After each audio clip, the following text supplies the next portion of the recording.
Pues muchas gracias a ustedes para atender asistir el webinar esta tarde en que Frank Insermi, licenciado, va a informarnos de Arrecife Condado, va a informarnos sobre algunos aspectos de proyectos y impactos en la costa de San Juan y en el río del Río Piedras. Y bienvenidos. Gracias. Frank, para ti. Gracias, buenas tardes y gracias a Sheila por invitarme.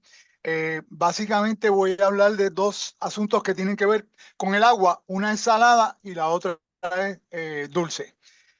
Yo soy abogado del 1980. Yo estudié psicología en Clark University, Massachusetts. Después me vine para Puerto Rico, donde me nací, me crié y pienso morir aquí también. Y aquí estudié Derecho en la Universidad Interamericana, me gradué en el 80.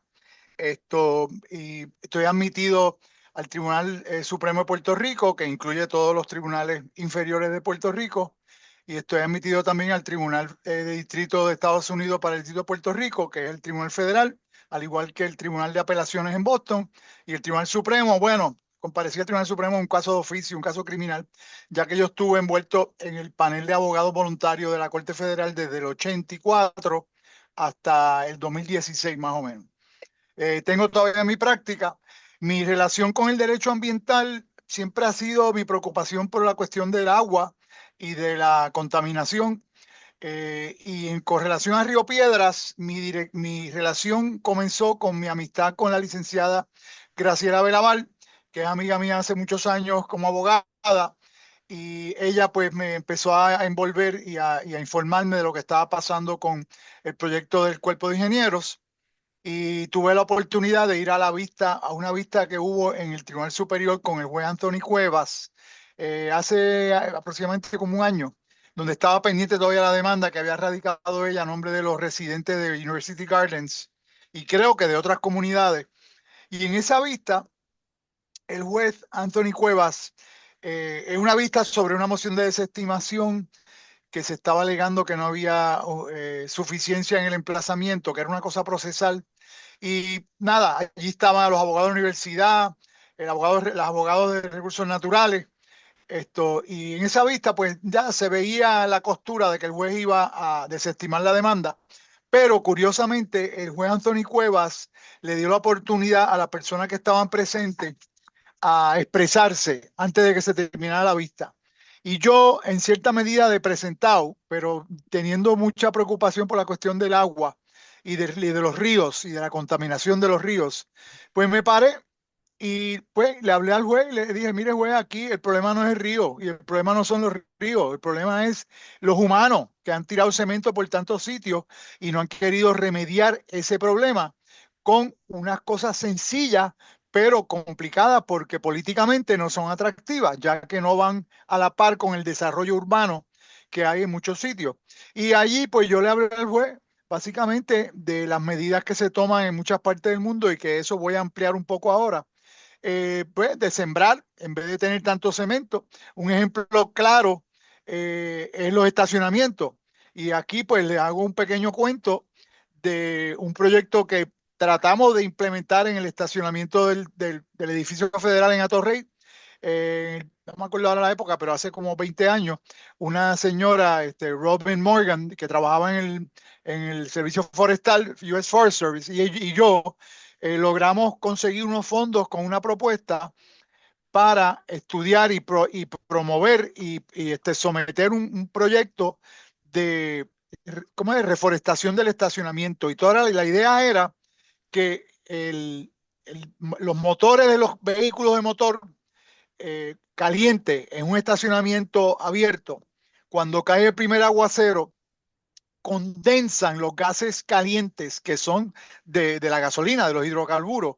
Y esa condensación pues se convierte en líquido y cae al terreno y ese líquido contaminante cae a las quebradas y de las quebradas cae al caño y del caño llega al mar.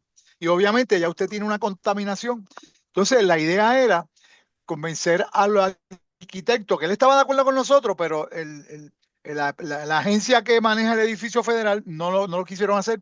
La idea era establecer una línea de árboles a lo largo del estacionamiento, para entonces cuando lloviera, pues la mayor parte de la lluvia la absorbería esos árboles.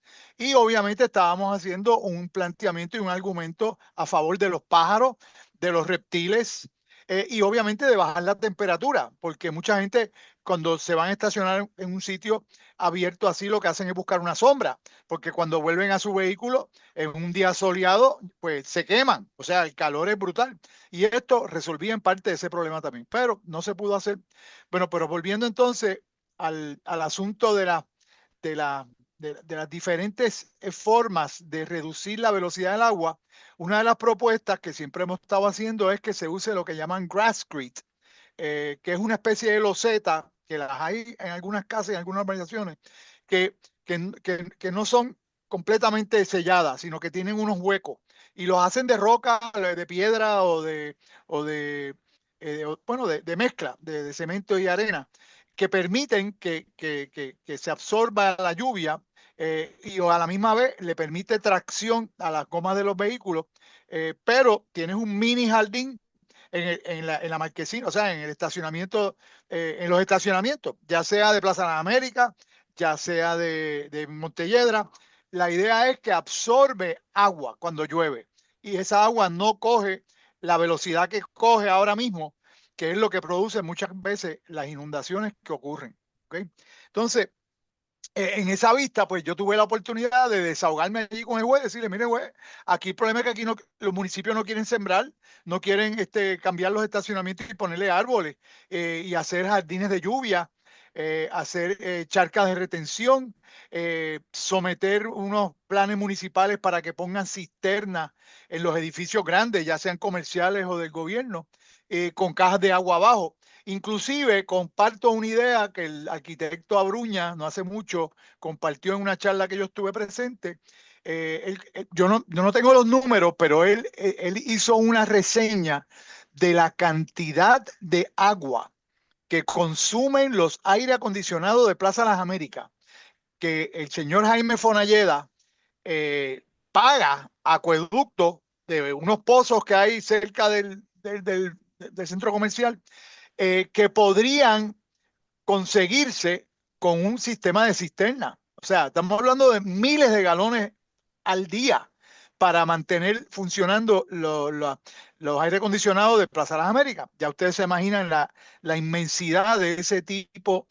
Pero nada, volvemos al tema del agua. O sea, que hay formas de usar el agua para muchos usos que no es potable. Y ese es otro problema también. El agua potable se está usando para cosas que no necesariamente tiene que ser potable. Por ejemplo, te puede ir a cualquier urbanización durante el día y puede ver personas, amas de casa o amas de llave, con la manguera, limpiando las marquesinas con la manguera. Y esa agua, como yo digo siempre, la pagamos usted y yo. Esa agua es potable y es cara. Cuesta mucho dinero producir esa agua. Bueno, entonces, volviendo al tema de cómo reducir la escorrentía del agua y de la lluvia, que es una de las bases de un documento que ha preparado el doctor Fred Schaffner para ilustrar la verdadera causa de las inundaciones en el río Piedra, me di a la tarea de meterme en diferentes temas relacionados a las ciudades esponja. Y entonces, pues yo bajé unas informaciones que logré conseguir del internet y quería compartirlas con ustedes.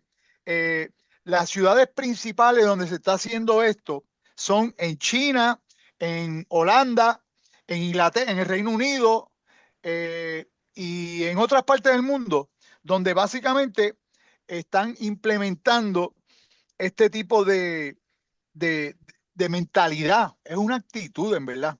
Y pues yo voy a más o menos leerles ciertas partes de este artículo.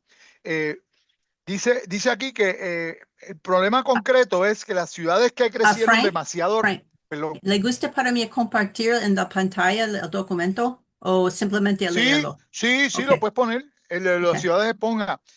Básicamente lo de China menciona que la respuesta directa al problema, que el problema muy concreto, las ciudades que crecieron demasiado rápido, cubiertas de concreto, incapaces de absorber agua, lo que provoca son inundaciones en la temporada de lluvia y escasez en épocas secas. Shenzhen es uno de los casos más avanzados de este modelo, donde la lógica es simple pero poderosa.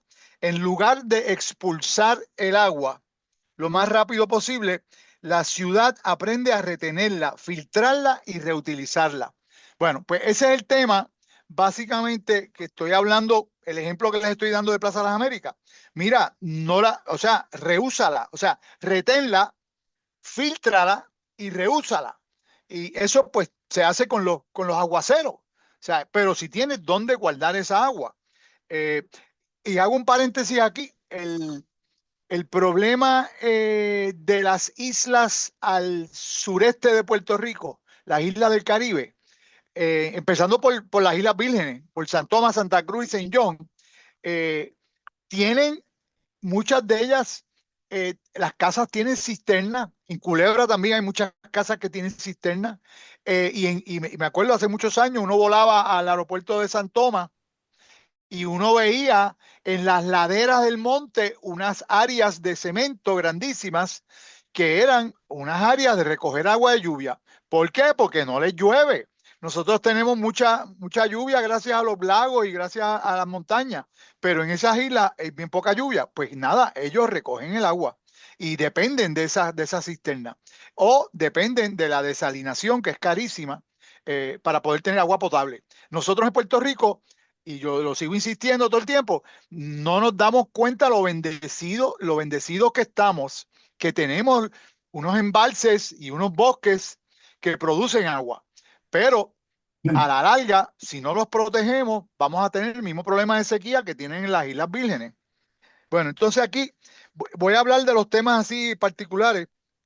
Pavimentos permeables. ¿Ok? El pavimento permeable hace lo contrario, permite que el agua atraviese la superficie. Entonces, lo que habla aquí de calles, banquetas y estacionamientos en la ciudad de Shenzhen incorpora materiales porosos o estructuras que filtran el agua. Obviamente, esto reduce las inundaciones inmediatas. Jardines de lluvia y bioswales. Dice aquí que los jardines de lluvia son depresiones en el terreno llenas de vegetación que capturan el agua de lluvia y la filtran lentamente. Lo que le llaman aquí bioswales, por su parte, son canales verdes que guían el agua mientras la limpian mediante suelo y raíces. Estos sistemas están integrados en parques, avenidas y zonas residenciales. Funcionan como filtros naturales, capturan contaminantes, reducen el flujo de agua y evitan que el sistema de drenaje colapse. Esto es muy parecido al trabajo que hacen los manglares en las costas. Por ejemplo, ustedes que quizás hayan ido y hayan podido ir a La Palguera y los canales de La Palguera, pues esos mangles casi siempre están cristalinos. Y es porque los mangles son un filtro. O en la misma Laguna del Condado. La Laguna del Condado en una época estaba completamente contaminada porque los condominios tiraban aguas, ¿cómo es? Sépticas, a la laguna. Y al sembrar mangles en las orillas de la Laguna del Condado, se ha limpiado. Y obviamente el Fideicomiso de Conservación y para Naturaleza tienen viveros que tienen esos mangles disponibles para sembrarlos en las orillas. Y a la misma vez los mangles sirven de defensa a los viajes en muchas de las costas de la isla. Entonces aquí habla de humedales urbanos artificiales. Bueno, en Shenzhen, en China, han desarrollado una zona de humedales artificiales que actúan como grandes esponjas ecológicas. Reciben agua de lluvia o escorrentía urbana, la almacenan y la purifican mediante procesos biológicos. Las plantas acuáticas, microorganismos y sedimentos trabajan juntos para limpiar el agua.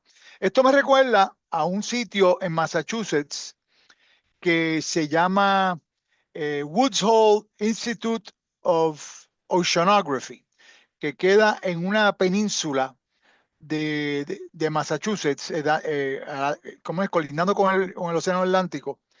Y ellos en una época tuvieron unos experimentos donde utilizaban mangles y plantas para filtrar las aguas sépticas de una escuela superior. O sea que las aguas negras de los baños pasaban por este sistema de filtración que era con mangles y plantas. Y creo que la ciudad no fue Newport, fue la capital de Rhode Island. Ay, Dios mío. Providence, la ciudad de Providence, también incorporaron este sistema y funcionó, sé que por mucho tiempo, donde tenían plantas haciendo la función de plantas de filtración de aguas negras. Y eso pues es otro ejemplo de este control del sistema de almacenamiento de agua, de aprovechar el agua, de hacer darle un uso secundario al agua. Entonces, quería también hacer un hincapié a explicarles que en el 95 yo estuve envuelto en un grupo que se llamaba Sierra, que era Concilio Innovador de, ay Dios mío, Concilio Innovador, eh, bueno, no me acuerdo el nombre completo, se llamaba Sierra y era básicamente en el 95 una sequía malísima en Puerto Rico y hubo un grupo que juntamos con miembros de la Autoridad de Acueductos y Alcantarillado, miembros del Nuevo Día, había un senador envuelto y la idea era crear un grupo, una serie de cuñas educativas que terminaban siempre con cierra la pluma. O sea, porque pues pensamos que si tú cierras la pluma, reduce la cantidad de agua que se está gastando.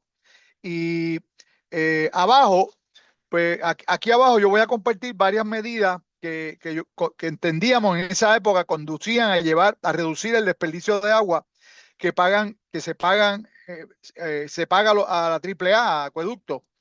Eh, Aquí, pues quizás algunas cosas de estas suenen un poco jocosas o un poco raras, pero las voy a leer porque yo entiendo que si las aplicamos todos, podríamos reducir el consumo de agua, bajar la factura del agua. Y aquí, pues las voy a enumerar y las hago en divisiones. Por ejemplo, en la higiene personal.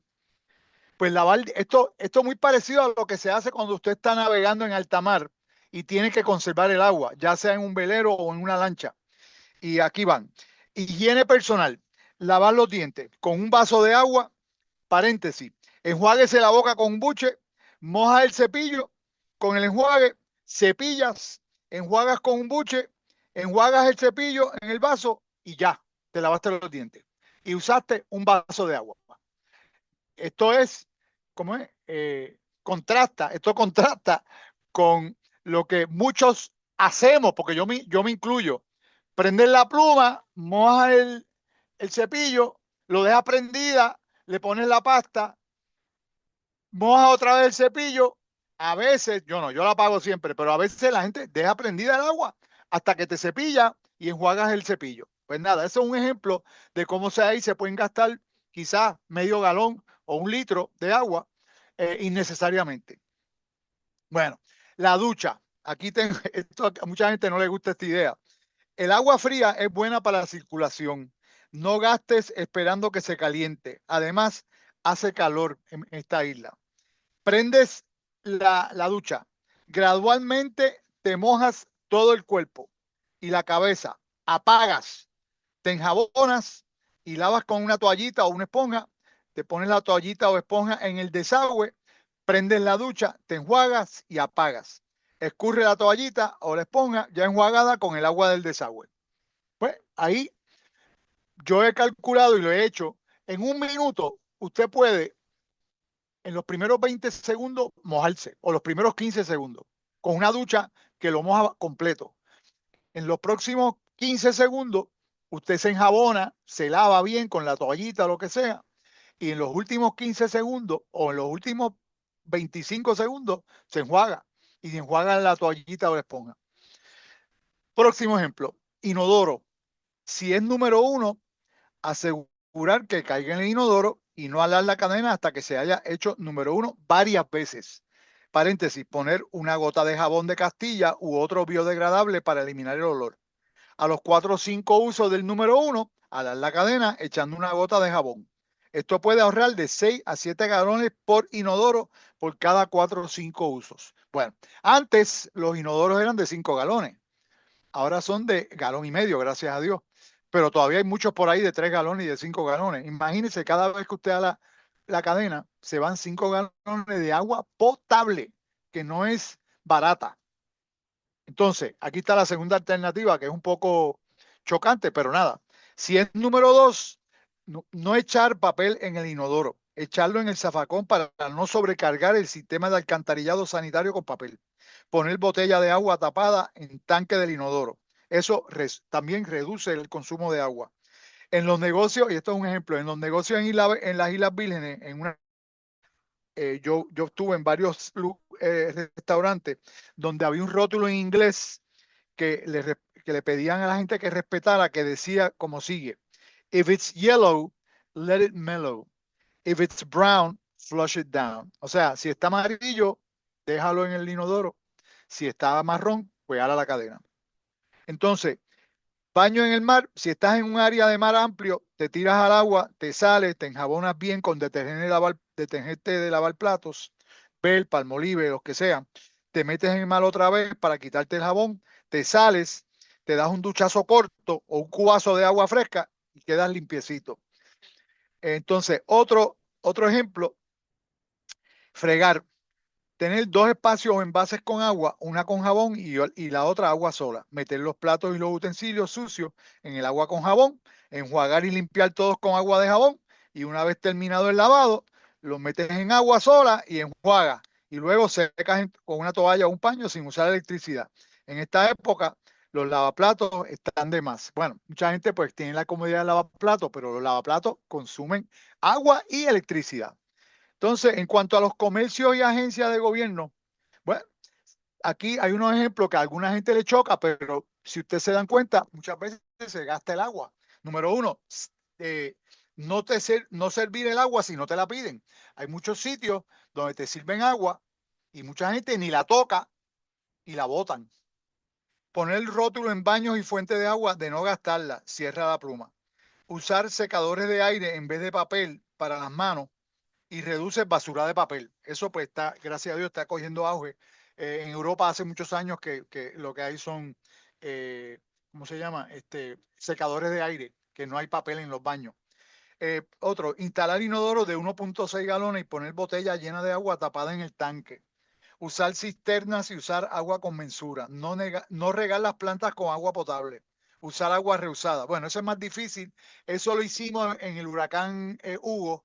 El agua de la lavadora que sacaba, le pusimos una manguera y le echábamos agua a las plantas y a la grama con el agua que salía de la lavadora. No regar durante el día, solo por la noche, bueno, o por la mañana temprano o tarde por la tarde. Pero si usted riega las plantas por, al mediodía o cuando hace mucho calor, pues eso se va a evaporar bien rápido y le puede quemar las plantas. Usar los pisteros en las mangueras y aireadores en las plumas de todo tipo. Pues mucha gente usa manguera sin ningún pistero. Y entonces cuando no están necesitando el chorro de agua, la manguera está botando agua todo lo que da.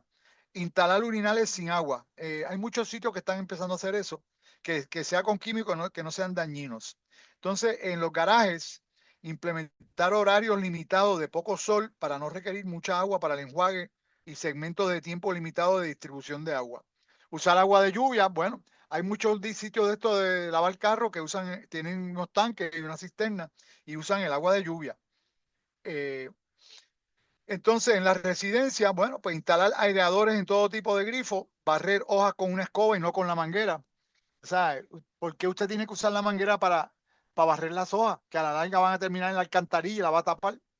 Cambiar los inodoros, bueno, ya lo mencioné, poner botellas llenas de agua en la caja de agua en los inodoros.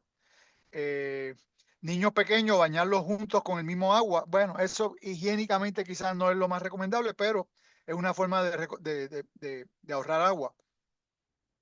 Y entonces sírvete el agua que te vas a tomar. Mire, ese es otro problema que tiene que ver con el mar y los cuerpos de agua. Las famosas botellitas de agua que estoy cansado de pedir en Costco que no las vendan, que vendan galones y que los galones tú los puedes rellenar y los puedes reusar. Pero el problema con las botellitas de agua es que la gente se toma un sorbo, dos, tres sorbos y dejan la mitad y la botan. La botan con el agua adentro o vacía, no importa, pero ese plástico con el calor o en el mar se convierte en contaminante y no hay necesidad de eso. Y gracias a Dios, las generaciones jóvenes están empezando a llevarse con ellos al trabajo o a la escuela ¿cómo es? Un vaso con tapa de aluminio o de metal, de agua o de líquido que toman. Y eso, pues gracias a Dios, reduce el consumo de estas botellitas de plástico que a la larga contaminan, y quisiéramos que fuese compulsorio que obligaran a reusarla para producir pues, cualquier tipo de madera, de plástico. Hay miles de cosas que se pueden hacer con ese plástico, pero desgraciadamente en Puerto Rico todavía estamos años atrás con eso. ¿Ok? Entonces, en cuanto a ingenieros y contratistas y desarrolladores y el gobierno, en todo edificio, estructura comercial y o residencial, hacer una caja de agua soterrada conectada al sistema de cisterna de los techos de las estructuras para recoger agua de lluvia para uso secundario, no para beber. Miren, muchas urbanizaciones las construyen en lugares empinados y es una pena porque esa inclinación en esas urbanizaciones lo que hace es cuando cae el aguacero se forma un río, pero un torrente. Entonces, la idea de esas construcciones, que es lo que quisiéramos que el Colegio de Ingenieros y el Colegio de Arquitectos promoviera con más energía, o sea, con más eficacia, es que en todas las casas nuevas haya un sistema de cisterna del techo conectado a una caja de agua.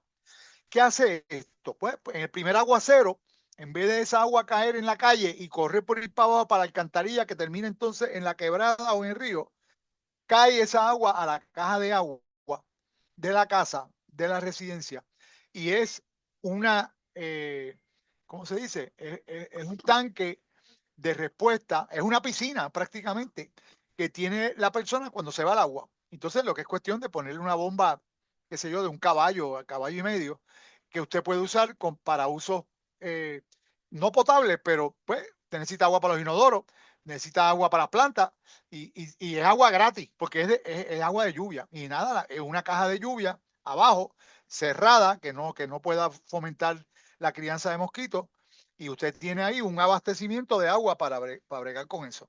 Y entonces, aquí pues aumentar la forestación, que ya lo hemos hablado, en todas las áreas que rodean los lagos, embalses, ríos, riachuelos, en particular las cuencas adyacentes a los embalses de la AAA. Pues ya ustedes saben que los embalses eh, se nutren de los árboles y se eliminan por la sedimentación y la acumulación de la sedimentación. Hoy alguien me comentó que el lago Carraízo lo dragaron y se ve mucho mejor y se ve mucho más limpio. Bueno, ese dragado cuesta dinero y cuesta permisos. Hay que pedir permiso donde tú vas a echar el dragado. Y eso me trae a el planteamiento que hizo el doctor Gregory Morris cuando nos reunimos para discutir con un grupo de personas que están bien envueltas con la lucha de Río Piedra, que el doctor Morris hizo una presentación de PowerPoint que yo se la compartí a Sheila y ella la tiene hace tiempo, que concluye, y esto es una cosa crítica, que tenemos que tratar de que el cuerpo de ingenieros lo entienda para que paren el proyecto, es que el proyecto envuelve una profundidad tan grande, de 14 pies de profundidad. Imagínense el río. El río ahora mismo, si usted va y camina por el río Piedra, quizás tiene un pie, dos pies, a lo sumo, alguna área quizás puede que tenga 3 pies de profundidad, pero imagínense 14 pies de profundidad. Bueno, el doctor Morris lo que concluye es que ahí se crearía una trampa de sedimento que es muy parecida al sedimento que cae en los embalses, que hay que dragarla cuesta dinero y depositarla en un sitio cuesta dinero también. Y eso el cuerpo ingeniero no lo paga. El dinero del proyecto del cuerpo ingeniero, pues es el Congreso que lo autoriza, pero el mantenimiento, y ese es uno de los problemas de este proyecto, el mantenimiento de ese proyecto que ellos quieren que se haga, y esperemos que no se haga, lo tiene que pagar el gobierno de Puerto Rico. Y entonces el gobierno de Puerto Rico está pelado, está en quiebra ahora mismo. O sea, no hay ningún sitio que sepamos que hay fondos destinados para recursos naturales para llevar a cabo ese tipo de trabajo que es de mantenimiento. Y tampoco sabemos de dinero separado para limpiar las quebradas, eh, los riachuelos, los canales, que muchas veces terminan tapados por gente que tira escombros, gente que simplemente no les importa y tiran su basura ahí. Inclusive he sabido de casos de animales muertos que los tiran en esos canales. Y eso, pues, ese es el problema principal de las inundaciones. Pero entonces, volviendo a la cuestión de los embalses, aquí, bueno, una de las cosas que también incluimos en esta circular, además de aumentar la forestación en la parte ¿cómo es? Que rodea el embalse, eh, esto es fomentar la educación sobre la erosión, o sea, educar a los niños y a la población entera que la conservación de suelos va directa con el ciclo hidrológico. En otras palabras, ofrecer o requerir cursillos, charlas, seminarios, reuniones con empleados sobre este tema en todos los niveles educativos, incluyendo la universidad. Aquí yo me quito el sombrero a los maestros de biología y a los maestros de geografía que educan sobre el ciclo hidrológico. Y el ciclo hidrológico depende de los árboles y depende de que haya vegetación al lado de los lagos. Y eso es lo que produce agua. Y entonces, pues desgraciadamente, muchas áreas de las montañosas se están pelando y se están quedando sin vegetación. Y eso pues lo que produce es una sedimentación. O sea, la erosión que a la larga llega a la sedimentación.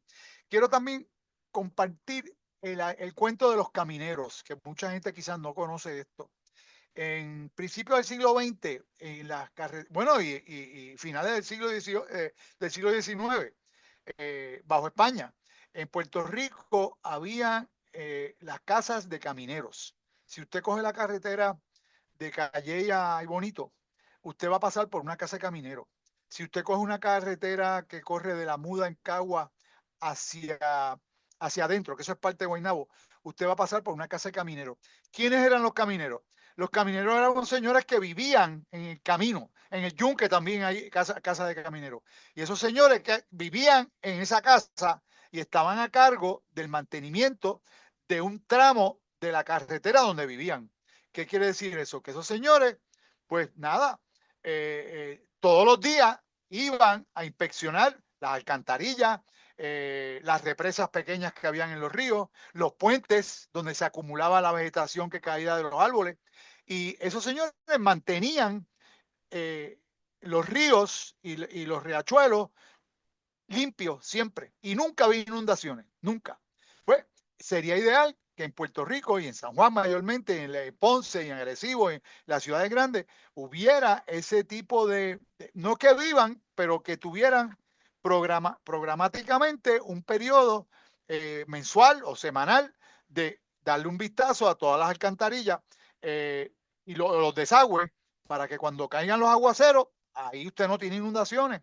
Y desgraciadamente, pues eso no se está haciendo, pero es una idea que se podría empezar. Y si no, pues los mismos miembros de las comunidades lo pueden hacer. O sea, nosotros vivimos hoy en día en una época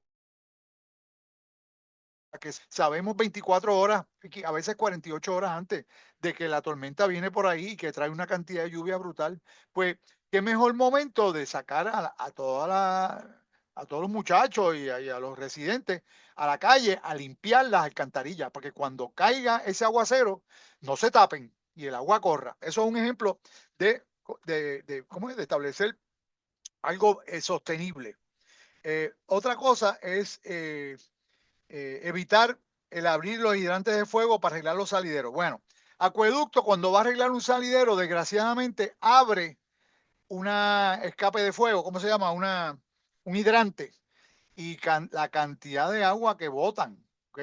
Eso pues ya es un problema de ingeniería, pero o sea, es un descalabro de botadera de agua. Así que voy ahora a parar un poquito de hablar sobre el agua eh, y voy a explicarles un poco. Bueno, aquí hay pero ya los he mencionado, jardines de lluvia, parques lineales, charcas de retención, techos verdes. Hay una modalidad hoy en día en muchos sitios donde están en los techos creando un jardín, o sea, tirando un nivel de tierra y sembrando gramas o árboles pequeños y obviamente cuando cae el aguacero, pues reduce la cantidad de agua que va a caer abajo. Y entonces obviamente la, las terrazas en los sitios inclinados, en los sitios de empinado, pues las terrazas le proveen, reducen la velocidad del agua y reducen la erosión. Yo invito a cualquiera que se meta a buscar cómo es que se hace la agricultura en los países del Oriente, o sea, Vietnam, China, Laos, Camboya, donde cosechan el arroz en las montañas. Todas esas áreas de cosecha son en terrazas, o perdón, en Sudamérica, también en Sudamérica, en Perú, en Bolivia. La terraza es clave, una clave para poder retener el terreno y a la misma vez reducir la velocidad del agua. ¿Okay? Entonces, aquí hay que yo pude bajar esto, que esto es interesante, eh, y lo voy a traducir. Dice, antes y después del drenaje de cemento, viviendo en lugares donde no hay esponja. Por ejemplo, el río urbano restauró un parque que se inundaba. ¿Qué cambió? Bueno, pues antes del cambio era un canal de cemento solo y el agua bajaba rápido, no había infiltración y no había ecología. Después, el río lo ensancharon a ciénagas y pequeños estanques. Las orillas se puso vegetación en terrazas, y entonces, pues obviamente, el agua de la inundación se esparcía y no corría. ¿Okay? Va- Todo es cuestión de bajar la velocidad del agua. O sea, ese es el issue. Y entonces aquí, pues nada, ahí ponen un ejemplo de un parque en Shanghái que se transformó entre un río contaminado con, una, con unas riberas contaminadas a una ciénaga construida naturalmente que filtraba el agua y absorbía las inundaciones.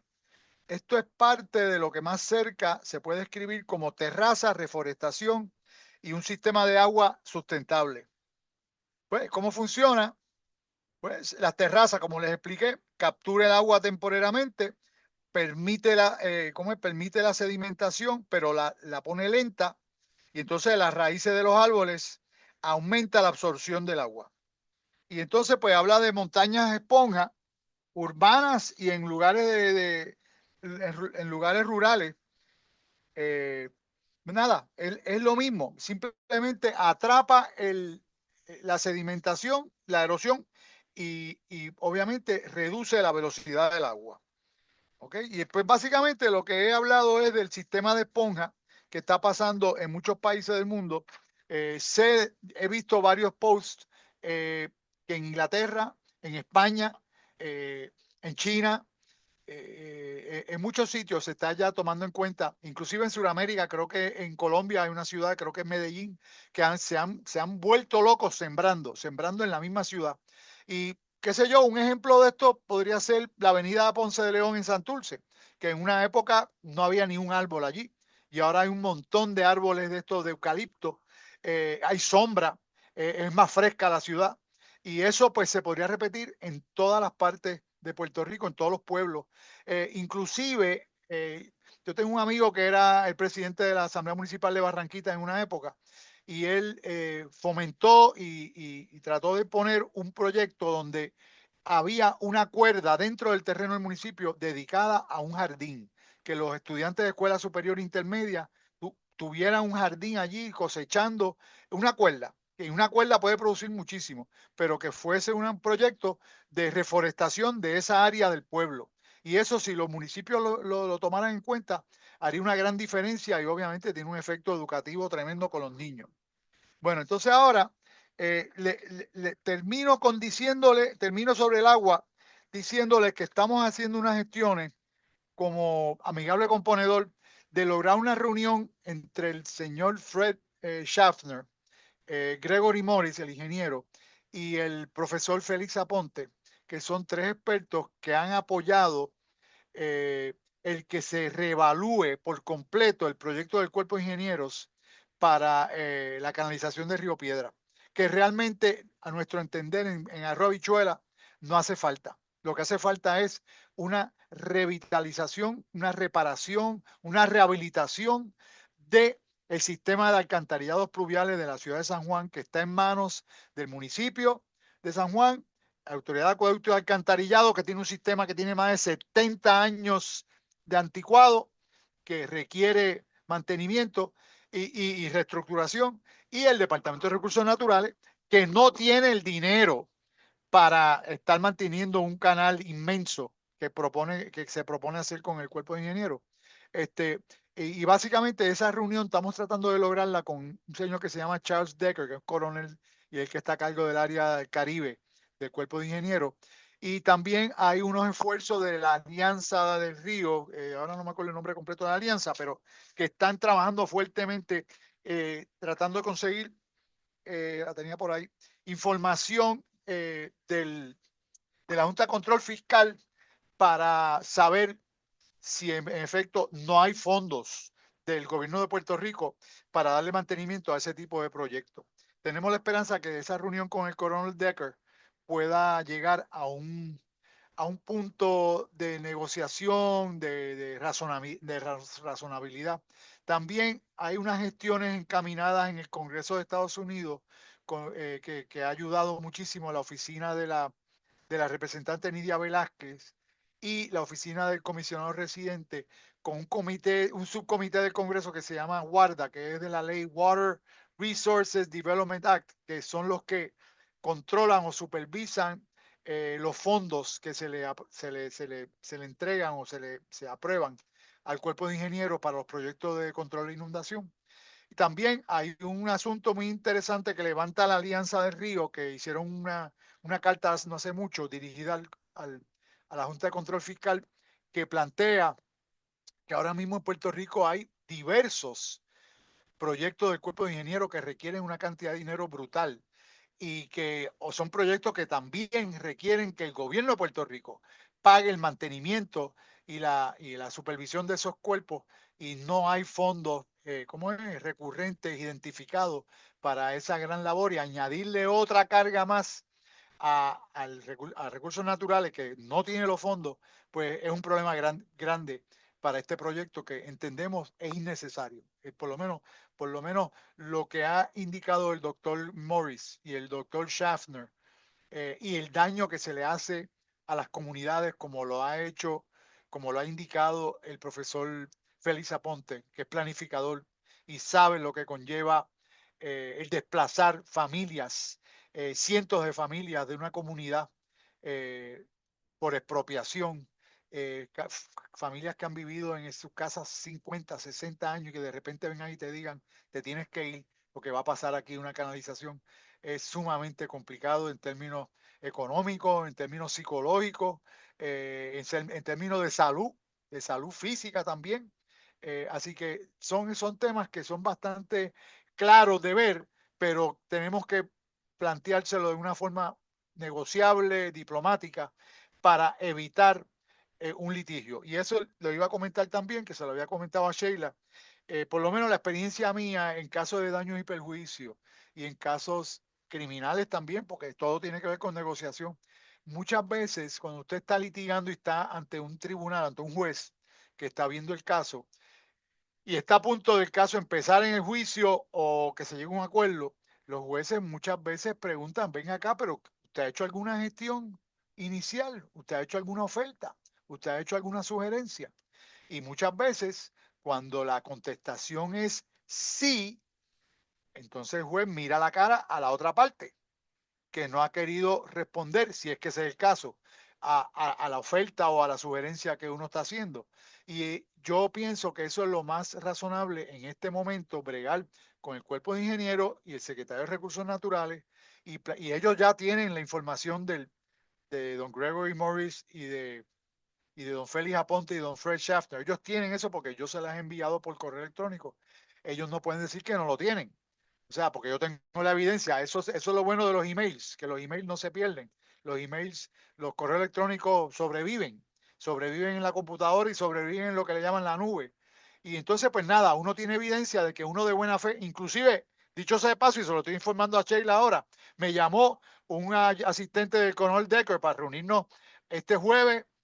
Quería reunirse mañana, pero yo mañana voy a la legislatura a la 1:30, y esa es la hora que ellos podían reunirse con el coronel Decker. O sea, esa es la hora que él podía. Yo le dije que no podía mañana porque yo mañana voy a hablar de la zona marítimo terrestre, de la definición, la cual voy a compartir ahora con ustedes un momento lo que está pasando en la costa, por lo menos a nuestro entender. Y entonces estoy tratando de que Gregory, doctor Schaffner y don Félix Aponte puedan reunirse el viernes, que fue el día alterno que nos dieron con el coronel Decker, y poder, pues nada, hablando es que se resuelven las cosas, ¿ok? No hay forma de verlo. O sea, primero, obviamente hablando con información ya presentada, o sea, con una información ya filtrada, ¿ok? Pero básicamente eso me da mucha esperanza, así que estaremos informando a Sheila y al resto del grupo lo que pasa. Entonces, cambiando al tema de la costa, pues voy a tomar un poquito de agua aquí y seguimos hablando.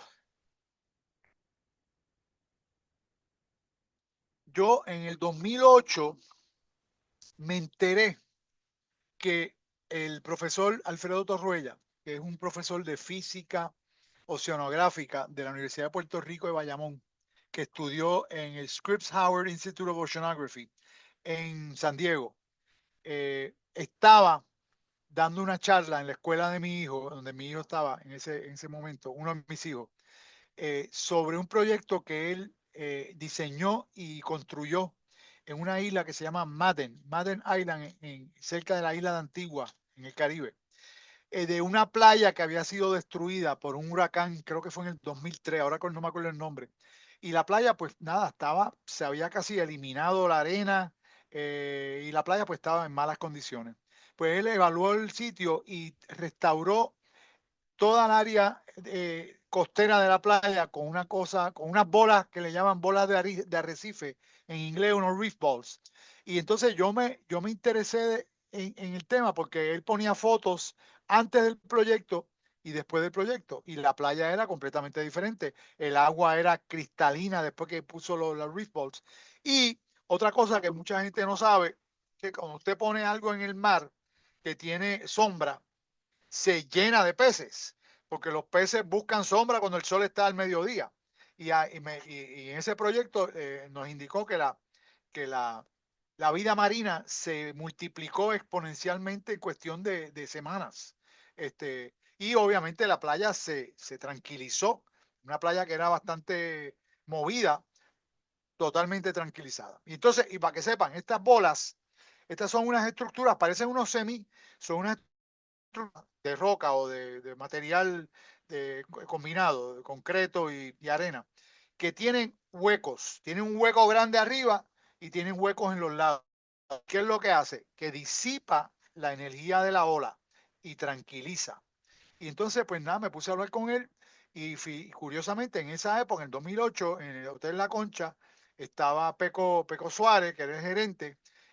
Hablamos con él, él se interesó muchísimo para Playa del Condado, porque, como sabrán muchos de ustedes que viven en Puerto Rico hace mucho tiempo, una de las playas donde más ahogamientos hay, y sigue habiendo desgraciadamente, es la playa de La Concha, la playa del Condado, que no es de La Concha nada más, corre desde la ventana al mar hasta la calle Cervantes, donde está el Club AFDA.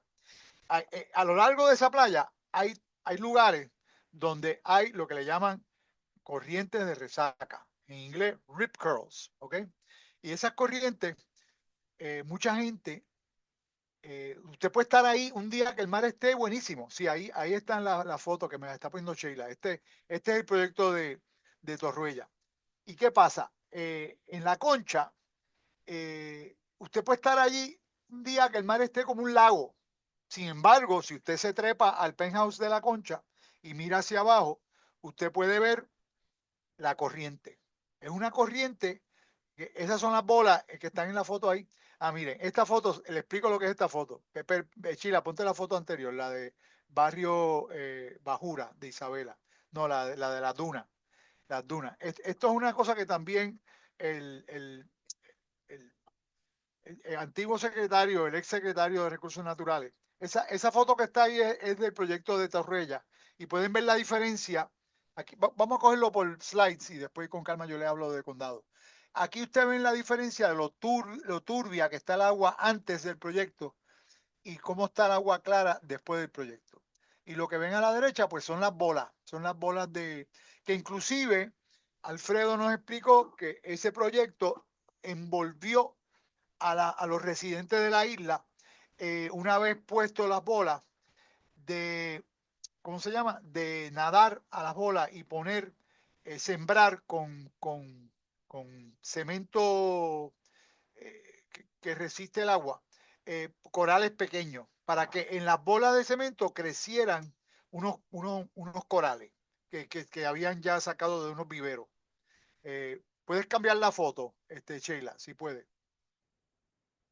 Ok, esas son las bolas, como les estaba explicando, que tienen hoyos en los lados y en la parte de arriba. Y eso lo que hace es disipar la energía de la ola cuando entra. Ok, cambia, ¿puedes cambiarlo? Es que yo no tengo el cambio.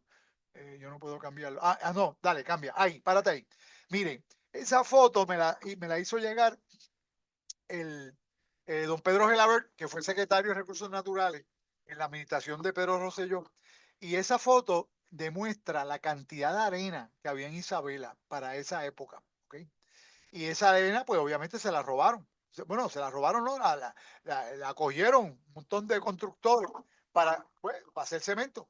Y esas dunas, hoy en día, desgraciadamente, no existen, no son así. Y lo mismo ocurría ¿cómo se llama? En, en Luquillo. En Luquillo, y esto es Isabela, en Luquillo, en Barceloneta, en un gran parte de y Loíza, Fajardo, en muchas áreas de la isla en la costa norte, había esta cantidad de arena que era una protección para las tormentas. Pero cuando estas dunas se van reduciendo por el consumo de arena que se sacaba, todavía hay mucha gente hay gente que se roban la arena cuando nadie está mirando. Pues esa arena es una defensa. Sheila, no sé si yo pueda cambiar o si te digo que cambie, vamos a hablar. Ok, estos son comentarios de don Pedro Gelabert, que no lo voy a leer porque nos coge mucho tiempo, pero básicamente es una historia que hace don Pedro Gelabert. Después con calma, que quiera, yo le puedo enviar el PowerPoint. Este, pero fíjese, aquí le leo algo bien rapidito de esto. Dice, en el pueblo de Luquillo hubo erosión con la extracción de arena y la construcción de un tabla estacado vertical en menos de un año. Se eliminó la extracción y se destruyó el tablado estacado y se recuperó la playa en par de años. Sin embargo, hay erosión en cada invierno en la pared de Luquillo y deposición en verano. Algo parecido pasó en Dorado Beach Hotel con la construcción de un rompeolas perpendicular a la costa que causó erosión de playa en menos de un año. Con la destrucción del rompeolas perpendicular a la costa y la construcción de rompeolas paralelos a la costa, se recuperó la playa en menos de un año. Ok, Sheila, si puedes pasar, vamos a ir pasando y yo voy comentando cada. Sí, eso es una foto, pues nada, del mar. Esto es Luquillo, esto es cerca de la pared en Luquillo. Si no me equivoco, esta foto es en Hugo, si no me equivoco, el huracán Hugo. Próximo. Eso es básicamente lo mismo, la cuestión de cómo el mar ataca. Usted le puede poner todas las rocas que usted quiera, pero esto no me acuerdo dónde es, pero fue en uno de los huracanes. Puede seguir, pasa esa. Ok, mira a ver si hay algo más después. Si debajo hay otra. Que yo no tengo control del PowerPoint. Esto es Rincón. Esto es un desastre. ¿Ok? Y voy a aprovechar esta foto para hablarles de este asunto. Esto, obviamente, tiene que ver con unos permisos que se dieron en una época donde no había ningún control y obviamente no se pensaba que el mar iba a subir de nivel. Y esto pues es la consecuencia de mala planificación, pero a la misma vez tampoco hay una visión de cómo proteger la costa poniendo rompeolas paralelos. Más adelante vamos a enseñar una foto de el rompeolas de Dorado. Pero este issue, esto es un asunto que yo he levantado y inclusive logré una reunión con unos miembros del ejército de Buchanan, un mayor y un sargento que vinieron a la oficina porque yo planteaba que estos edificios tienen que ser, nada, destruidos y sacados de ahí. Y quien tiene el equipo y el personal y el conocimiento para hacer esto son los militares. Y obviamente ellos están dispuestos a hacerlo, pero aquí hay un problema. un problema entre comillas legal, de que los municipios tienen que declarar estos edificios así, estorbo público, y para eso hay una reglamentación que requiere que usted notifique a los dueños, pero yo lo que planteo es que el gobierno central, la rama ejecutiva, el Departamento de Justicia y la gobernadora y la Guardia Nacional tienen lo que se llama el police power para pasar por encima el requisito este de notificarle a los dueños de estas propiedades. Porque esas propiedades no valen nada, están destruidas y lo que están haciendo es dañando. Digo, yo iría más lejos, pero ya eso es más difícil. Es que los que fueron responsables de hacer estas construcciones paguen por el costo ese. Pero si nos ponemos a esperar eso, nunca se limpiarían. ¿Entiendes? Y entonces yo lo que planteo es que el ejército, el US Army, el ejército de Estados Unidos, tiene el equipo y el personal para limpiar esto. Tienen que ponerse de acuerdo con el gobierno de Puerto Rico y los municipios para empezar un programa permanente de limpieza de costa. Pero limpiar la costa no es suficiente. Dale, sigue, pasa el slide, Sheila, pasa el slide. Pon el otro, por favor. Bueno, sí, esto es en Rincón. No, la otra foto es en Ocean Park, la otra foto de la arena, como un ejemplo de cómo el mar va a seguir para adentro. Y esas paredes, mire, la pared no es una defensa. ¿Por qué? Porque la ola le da a la pared, sube y cuando baja, socava. Gracias a Dios aquí parece que en ese momento, yo creo que esto fue hace como 2 años en Ocean Park, el mar pues cedió. Pero todos los años está lo que le llaman la marejada de los muertos. Y este año, en febrero, no sé si se acuerdan, las marejadas estuvieron brutales. ¿Ok? Y se ahogaron bastantes personas que se creen que es un juego. Pero el mar, como he dicho siempre en muchos sitios, no coge vacaciones. El mar, cuando le toca entrar, destruye. Pasa el slide, puedes pasarlo. Okay. Esto es un ejemplo de cómo se recuperó la playa después de eso que vieron y cómo la cantidad de arena que volvió a entrar. Es cíclico, definitivamente que es cíclico, pero cuando viene el mar fuerte, pues desgraciadamente no hay una barrera. Aquí en Ocean Park, en la parte de afuera hay una callería, hay unos callos que bajan un poco la intensidad, pero están tan fácilmente a 300, 400 metros de la orilla. O sea que lo que pacifican no es mucho. Puedes pasar el slide. A ver qué otro slide está ahí. Es lo mismo, si quieres pasa ese también. Ok, esto es otro ejemplo de rincón. Esto es un desastre. La foto pues no se ve completa, pero esto es en Barceloneta. Esto fue un día que esto es parte del PowerPoint que yo hice de erosión. Esto es pues nada, construcciones que se permitieron en la misma playa que están muchas de ellas abandonadas y entonces digo, ahí no hay playa, ¿verdad? Pero hay una costa que no necesariamente tiene que tener estos adefesios y yo planteo que definitivamente en los municipios, el ejército, la Guardia Nacional y el gobierno de Puerto Rico, incluyendo a recursos naturales, deben limpiar porque esa costa no es de nadie, eso es marítimo terrestre, ¿ok? Pasa ahora, a la próxima vez. A ver qué otra foto. Bueno, eso puede seguir rápido. Eso es en Vega Baja. Eso es un compañero amigo mío pescador que me mandó la foto. Sigue por ahí, pasa la otra. Esas son fotos de edificios que construyeron en la playa. Eso es en Vega Baja también, al lado de la poza en Vega Baja. Imagínense ustedes querer ir a pasar el día en la playa y se encuentra con esto. Y eso, desgraciadamente, el municipio no tiene dinero para, ¿cómo se llama? Para limpiar eso. No tiene los fondos. Así que nada, eso es desgraciadamente la realidad en la costa. Y esa costa, esa área, para efectos de la definición que estoy defendiendo, que la voy a defender mañana en la legislatura, eso es una zona marítimo terrestre. Y desgraciadamente, mire cómo está. Si quieres, pasa la foto. Yo creo que casi todas las que vienen por ahí son de Vega Baja. Sí, eso es Vega Baja. Pásala, pues pasarla. Es lo mismo. O sea, ¿quién va a limpiar eso? Pues yo sostengo que es el ejército. Pasa esa. Ok, esas son unas dunas que se han protegido en Isla Verde. Y esto es un ejemplo de cómo las palmitas, los, los cactus y la enredadera que están en la arena, que están verdes, que están vivas, contienen y aguantan la arena con la ventolera o con el oleaje. Y la idea básicamente es que si usted para la ola con unos arrecifes artificiales paralelos a la costa, usted tiene entonces un mar tranquilo. Usted puede entonces traer arena a esa playa que está casi erosionada y hacer dunas. Y eso lo está haciendo el doctor Mayer en la Universidad de, si no me equivoco, de Aguadilla, la UPR de Aguadilla, y hay otros grupos que están trabajando en esto. Si no me equivoco, de la Politécnica también hay un grupo que están trabajando en formar dunas y proteger las dunas. O sea, y lo hacen con, pasa la página, Sheila, puedes pasarla. Ahí no se ve nada bien. Pasa la otra.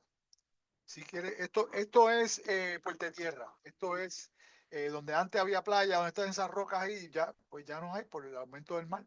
Y obviamente, ok, chévere. A ver si yo, ajá.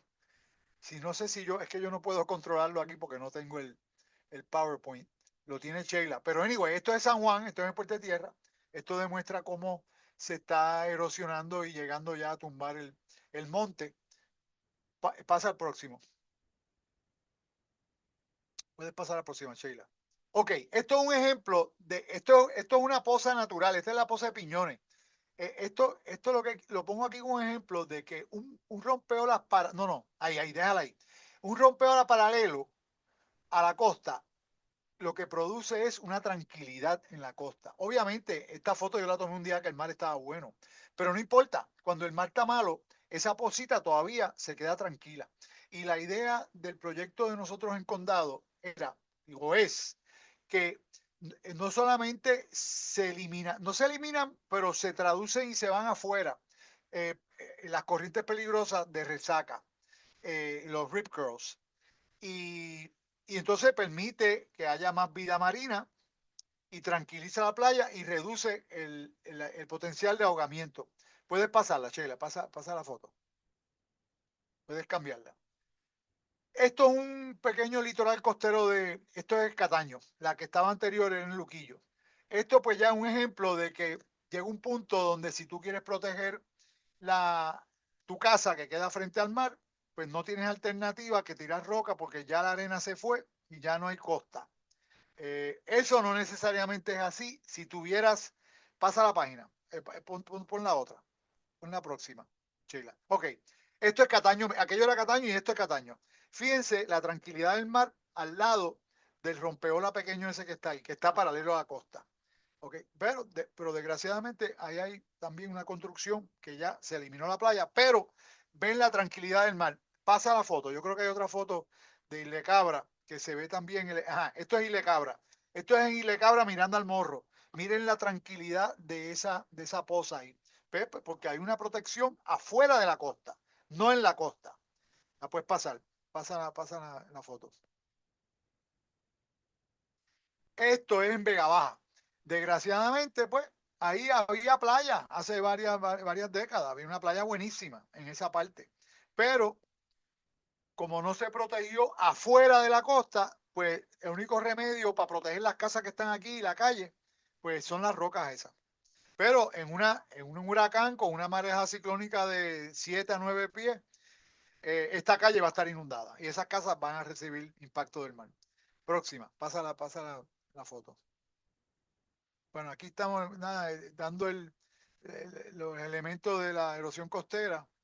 Eh, los sedimentos costeros en la plataforma continental lo que provoca es un déficit de los aportes de sedimentos a la costa, la elevación del nivel marino que está pasando hace años ya, los fenómenos tectónicos, pues, los terremotos, los tsunamis, los temporales y huracanes, nosotros somos expertos ya en eso con María, y los transportes de sedimentos por las corrientes, el oleaje y los vientos.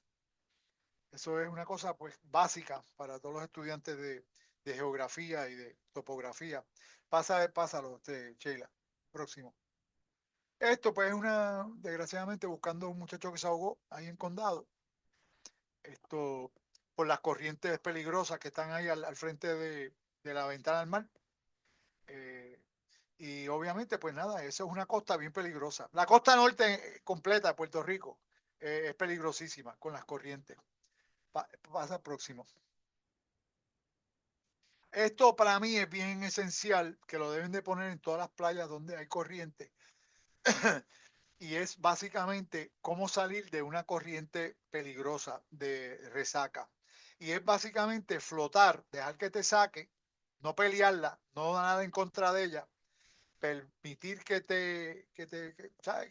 Que te ale hasta que te sienta que no te está alando y entonces nadas paralelo a la costa y entras por un lugar donde no está la corriente.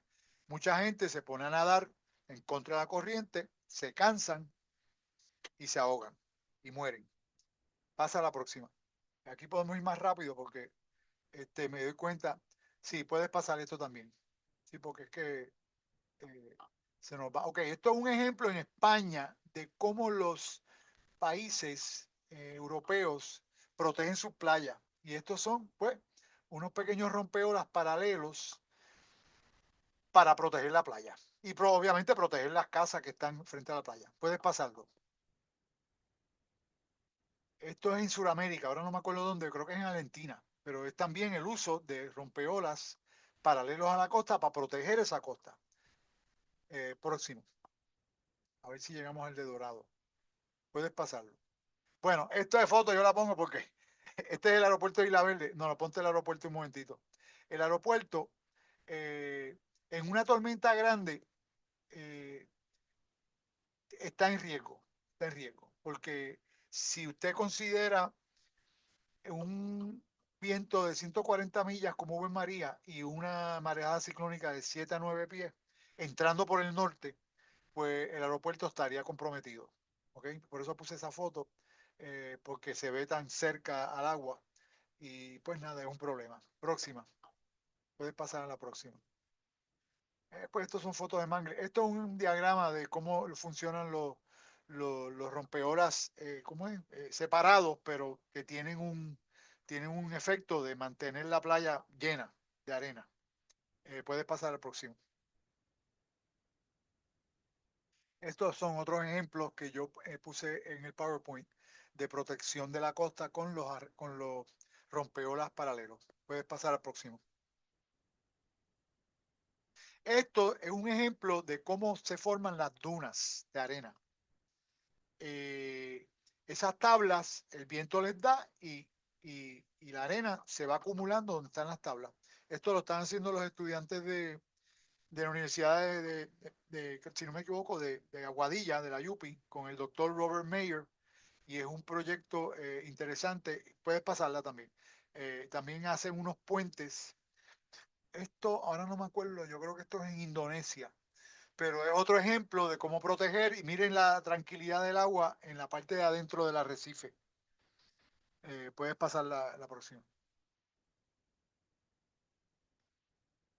Sheila, puedes pasar a la próxima foto, para yo comentar. Pues estas son las causas de erosión costera básica. La última, que estábamos hablando de los ríos, es la misma, deforestación. O sea, si usted quita eh, la, la- la vida vegetal en la orilla de la playa, pues tiene más erosión. Pues por eso estaba hablando ahorita de las dunas de arena, que si están sembradas con bejuco, con icaco, con uvas playeras, con palma, pues la erosión va a ser mínima. Próxima, puedes pasar, Sheila. Ok, este es rompeola de Dorado. No, no, déjame el de Dorado primero, echa para atrás. Ahí.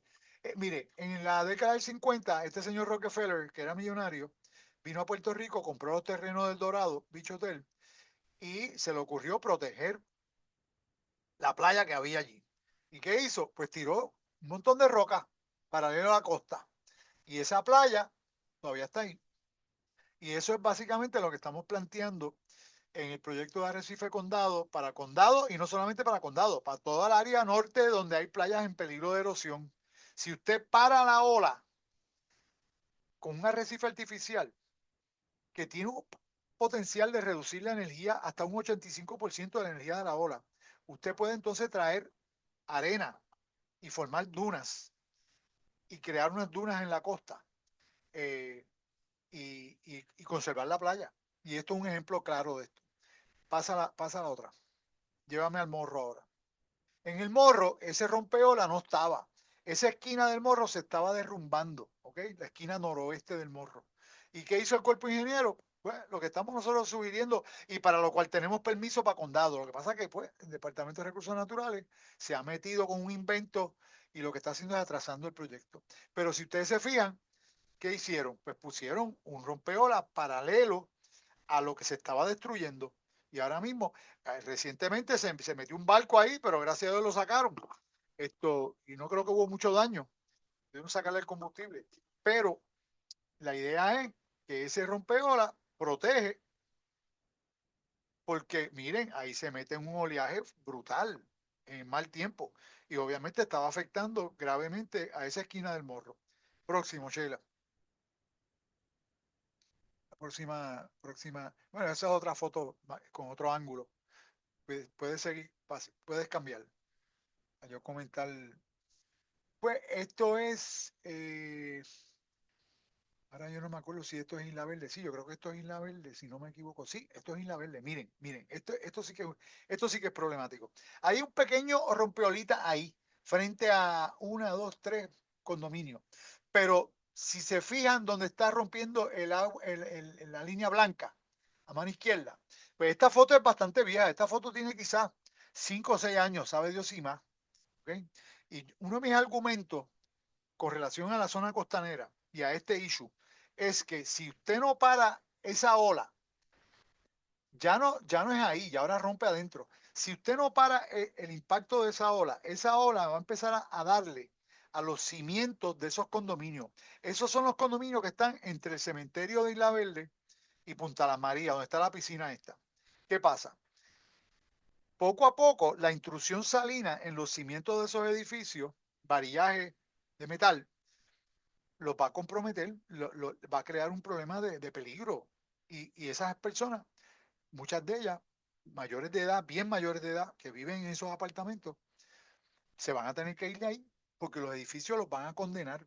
No estoy exagerando. Eso está pasando en South Carolina, está pasando en Miami, está pasando en un montón de sitios donde el mar ha entrado ya el contacto ha sido tan brutal que la intrusión salina ha provocado que los edificios están llegando a un punto donde están en peligro.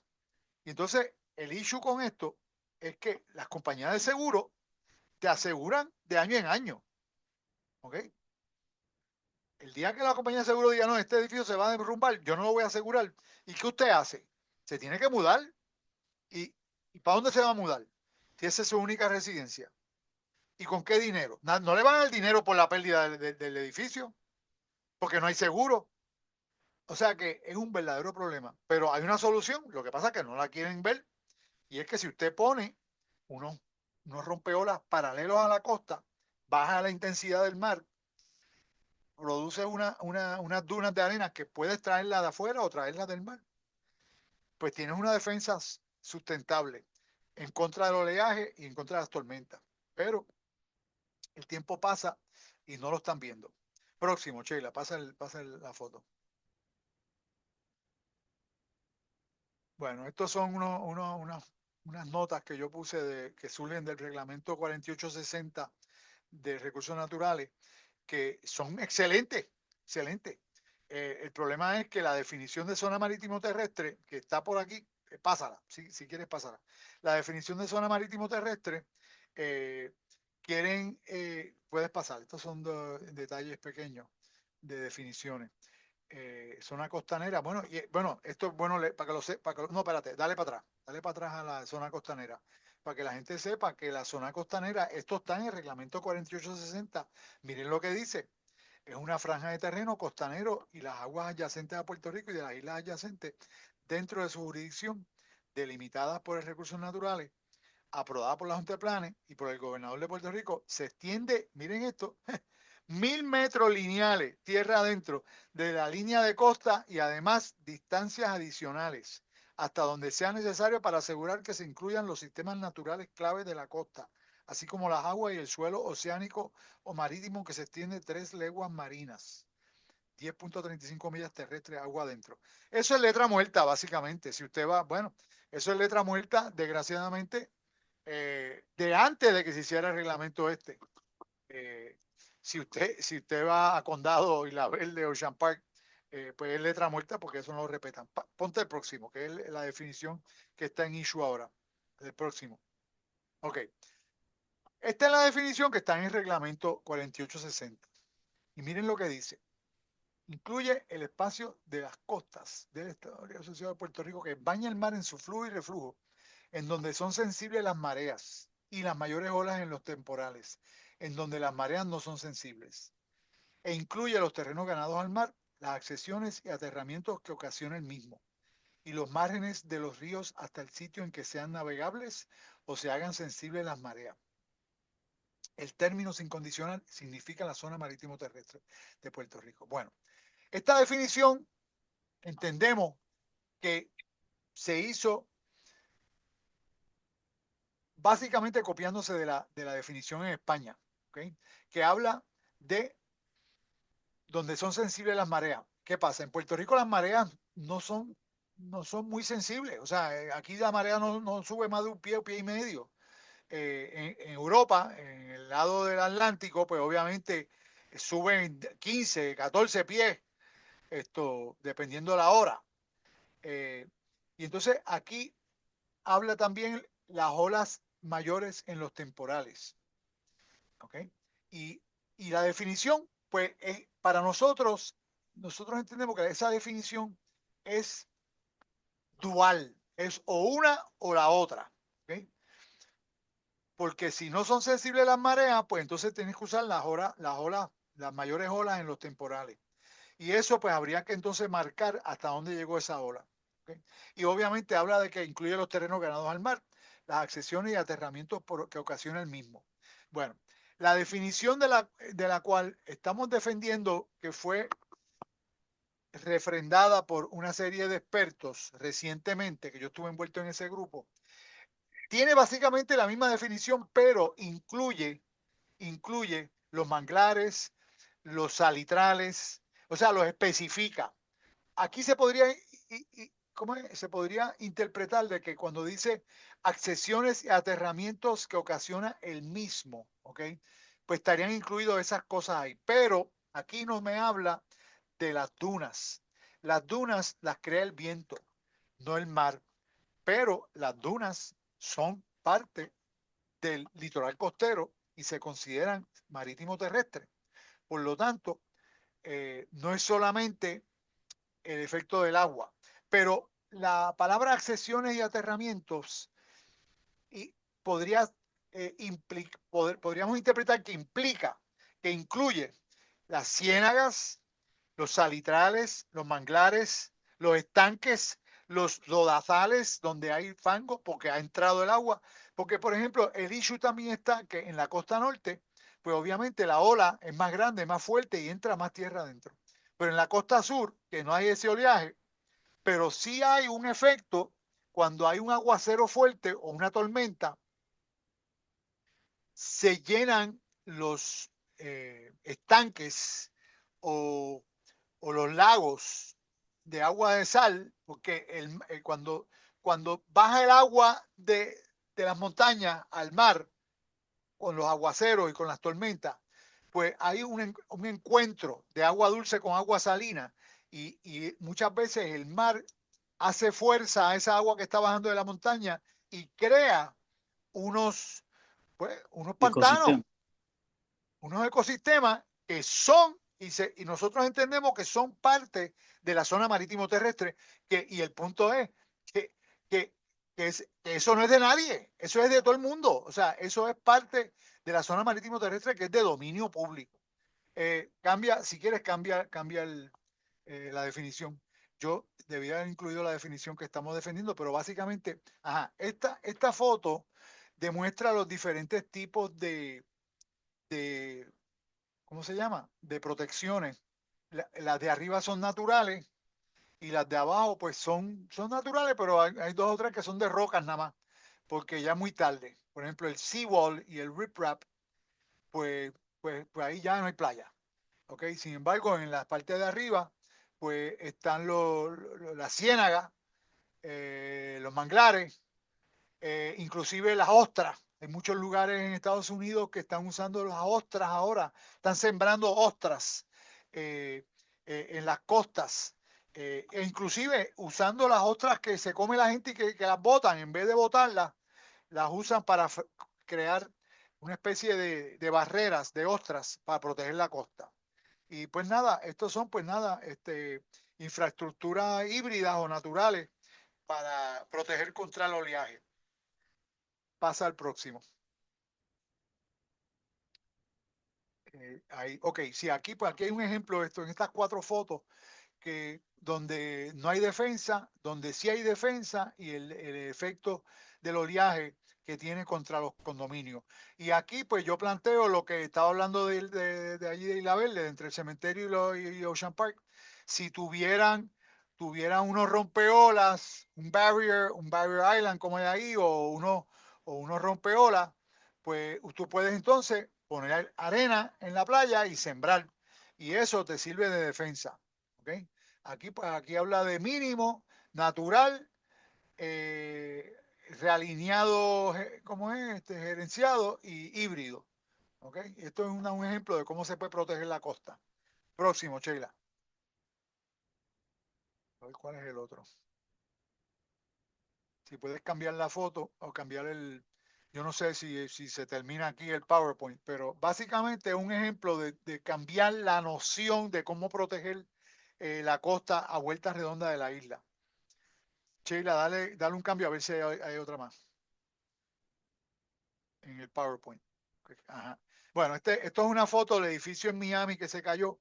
Eh, no estoy claro, no fue necesariamente por la intrusión salina, pero eso es un condominio en la costa y me acuerdo que había entrada de agua de mar en el sótano de ese edificio. Si se fijan, se derrumbó la mitad del edificio y eso fue una tragedia horrorosa.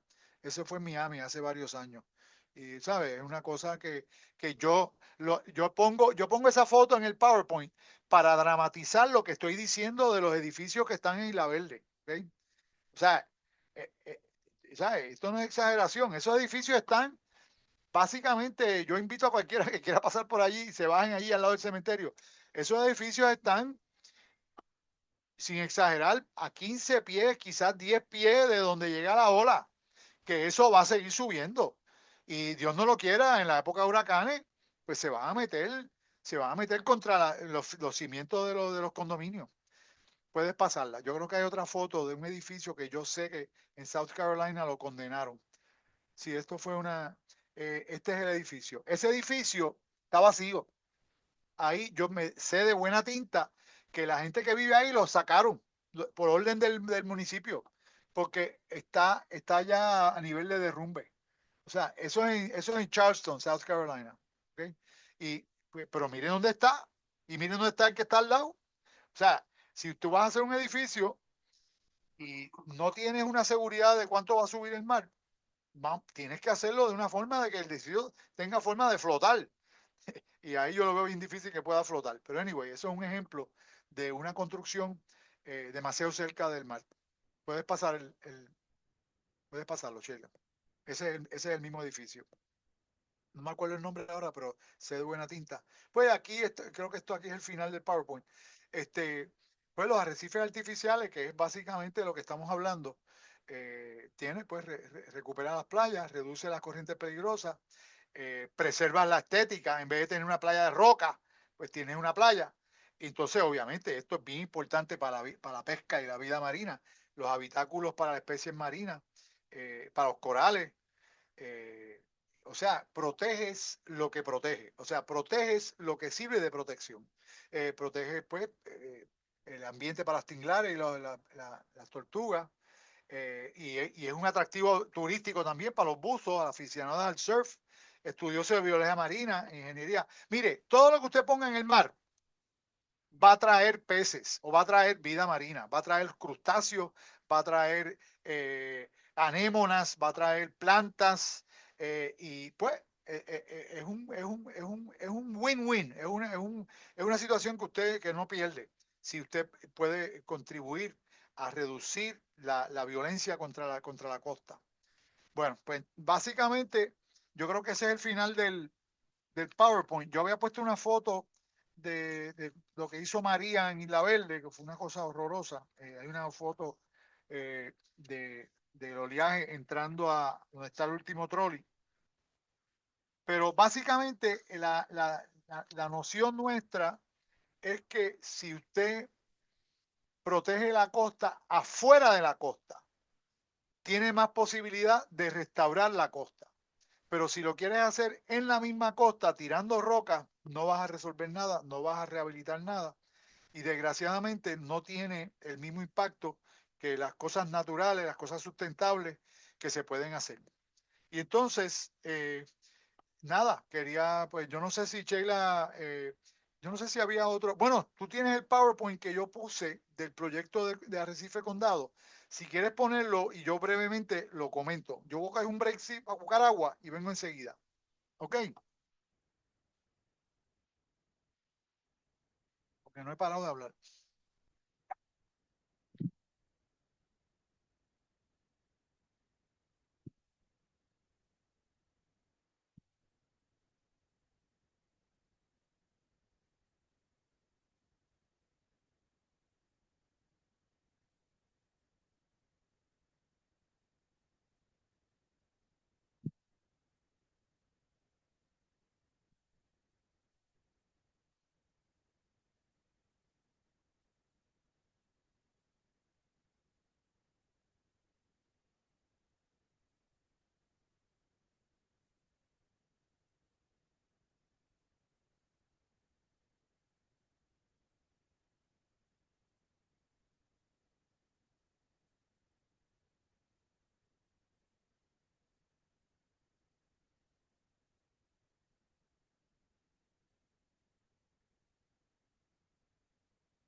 Thanks everybody for hanging in there. I think Frank will be back in a minute.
Ok, aquí estamos. ¿Me oyes? Ok. ¿Me escuchas? You're not quite sharp. Can you speak closer? Eh, ahora, y ahora, ¿me oye mejor? Yes. Bien, Hello. bueno, Ok.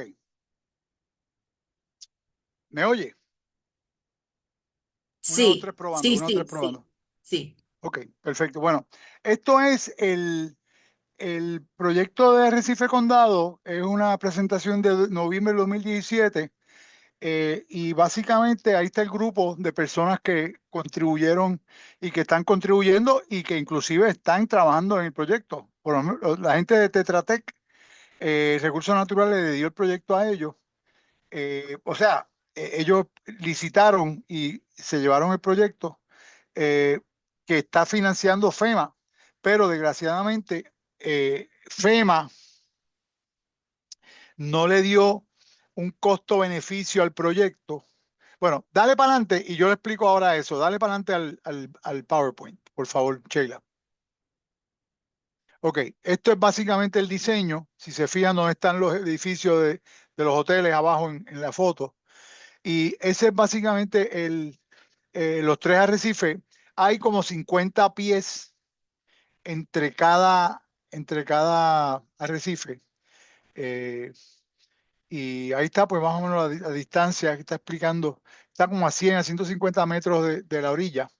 Y el arrecife fue diseñado tomando en cuenta las corrientes. O sea, dale, pasa al PowerPoint. Pasa a la próxima. Bueno, ahí están los propósitos del proyecto. Eh, Project Evolution, pues nada, ciudadanos que estaban preocupados con la erosión, obviamente los hoteles estaban preocupados con la erosión también. Acuérdense que este proyecto en cierta medida fue inicialmente iniciativa comunitaria, pero con la ayuda de Peco Suárez como gerente de la Concha en ese momento y la experiencia del profesor Torruella, que había hecho el trabajo en Maiden Island en Antigua. Y pues el proyecto cogió fuerza. Empezamos reuniéndonos, esto fue toda una reunión en el 2008. Nos reuníamos en la Concha con la ayuda de Peco Suárez y empezamos a planificar y hablar y de qué es lo que había que hacer. Y aquí pues ya, mire, aquí tienen los objetivos ideales al final. El uso del arrecife como un laboratorio de biología marina para estudiantes y amantes del mar y potencialmente convertirlo en una reserva marina desde el Morro hasta Isla Verde, hasta el Caballo, para la preservación y el aumento de peces, corales, mamíferos marinos y otros recursos marinos. Y surgió pues, para convertir una playa peligrosa, obviamente, y la peligrosidad aumenta debido a la cantidad de turistas que visitan esa playa. Acuérdense que el Marriott, que es lo que era el antiguo Dupont Plaza, antes del fuego, es el hotel, si no me equivoco, el hotel de mayor número de habitaciones en el área de San Juan. Creo que tiene más habitaciones que el Caribe Hilton y que los hoteles en Isla Verde. Bueno, pero el aumento, o sea, el grado de peligrosidad es relativo al al volumen de usuarios de la playa. Y obviamente mejorar la resiliencia de la playa en contra de erosión, aumentar la vida marina y convertirse en un modelo, y este es lo que el gobierno no ve y los legisladores no lo entienden, ni los alcaldes, un modelo para otras playas peligrosas a través de la isla, porque en Arecibo se ahogan, en Rincón se ahogan, en Luquillo se ahogan, o sea, porque hay las mismas corrientes de resaca. ¿Ok? Pasa al próximo, Sheila.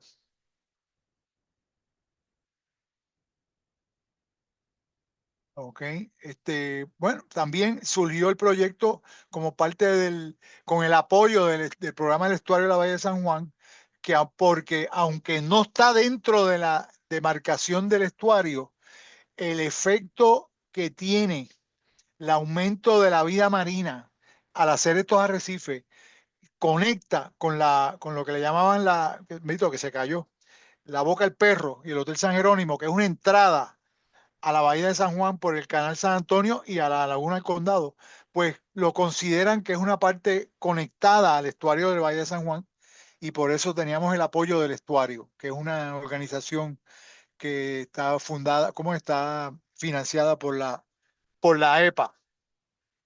Déjame dar un mensaje aquí. Ok, entonces, pásame el próximo. Esto, pues, aquí hay una secuencia de cómo cambia la costa. Esto es octubre del 2006. Son fotos. Pasa a la próxima hora para ver la diferencia. 2010, 2006, 2010. Ahí se puede notar ya un poco de reducción en la costa. Pasa al próximo. 2012, desgraciadamente no se nota mucho, pero si uno se mira bien con calma, ya la costa, la arena, hay menos arena.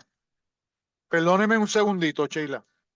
Estoy haciendo, no, estoy en una PowerPoint, webinar.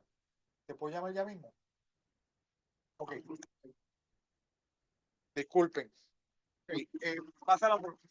A ver, la próxima, no sé si es otro, un año después. Pues ahí mejoró. O sea, varía bastante. Pasa a la próxima. 2016, ahí también hay bastante arena. O sea, de todo, por ejemplo, hay una foto del 2000, eso es 2005. Bueno, perdón, la foto esa, no, la otra, dale para adelante, para adelante. La próxima.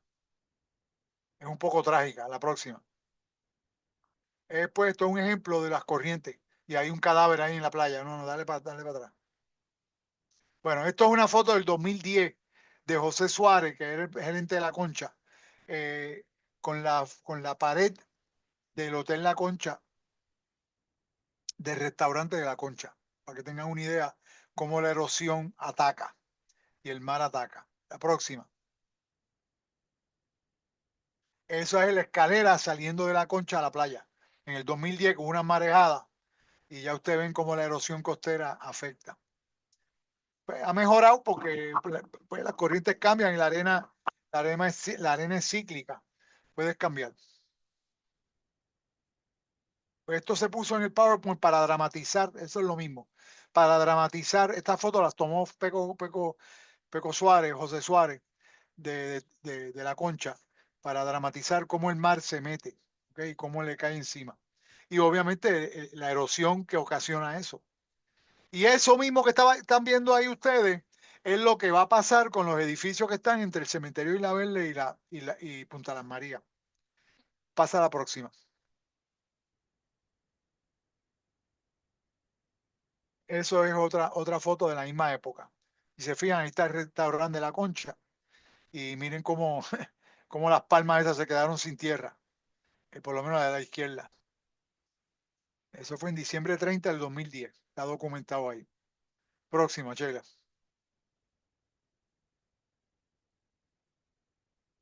Pues básicamente, ¿quién se beneficia? Eh, pues los residentes de San Juan, más de 150.000 personas. Dicho sea de paso, quería comentar que uno de los objetivos del proyecto era también lo que hizo Alfredo Torruella en Antigua, y es una vez estaban puestas las rocas, eh, hacer y esto el Hotel La Concha estaba de acuerdo y iba a gastar bastante dinero en esto, hacer un acuario bastante grande dentro del hotel para sembrar corales pequeños, bebés y tener como un vivero de coralitos para que entonces se pudieran usar los fines de semana con estudiantes de biología marina y estudiantes de escuela superior de las escuelas de condado. Ahí está Saint John's, está San Jorge, estaba la escuela pública, bueno, está la Central en Santurce. Estudiantes que supieran nadar, que tuvieran interés de llevar nadando al arrecife con un vasito de un coral bebé y un vasito de epoxi marino y pegarlo a las rocas en el lado, ¿cómo es? De adentro del arrecife, donde no le da la ola tan fuerte, para sembrar esos corales. Un proyecto, ¿sabe? De biología marina. Y eso estaba planificado e inclusive Arrecife Condado Inc., que es la corporación que fundamos, tiene un acuerdo de comanejo está vigente hasta el 2027. Se firmó en el 2016 por 5 años y se renovó en marzo del 21, 5 años más, perdón, el 22. O sea, que se vence el año que viene. Y desgraciadamente ese acuerdo va a quedar letra muerta si no hacen el proyecto. Nuestro interés es ver si podemos lograr que el señor ingeniero Waldemar Quiles eh, interceda y ordene que se haga el proyecto sin tener que hacer el famoso Horizontal Direct Drilling que se incorporó en el plano, en el plano del proyecto a insistencia de Claro, porque Claro nunca ha querido que se haga el proyecto, porque ellos, no, ellos siempre tienen miedo que se va a hacer un daño al cable de fibra óptica, lo cual no es cierto. Inclusive, para que tenga una idea, pásalo si quieres, para yo explicar lo que pasa el slide, Sheila, por favor. No, pasa ese también. Yo quiero explicar las medidas de protección, también puedes pasar ese. Sigue, sigue. Bueno, esto es una muestra de los estudios que hizo Alfredo Torruella sobre la batimetría del área. Si se fijan en el lado izquierdo, pues explica lo que hay. Básicamente es todo arena y hay 2 o 3 rocas, pero la vida marina es bien poca. Puedes pasarlo.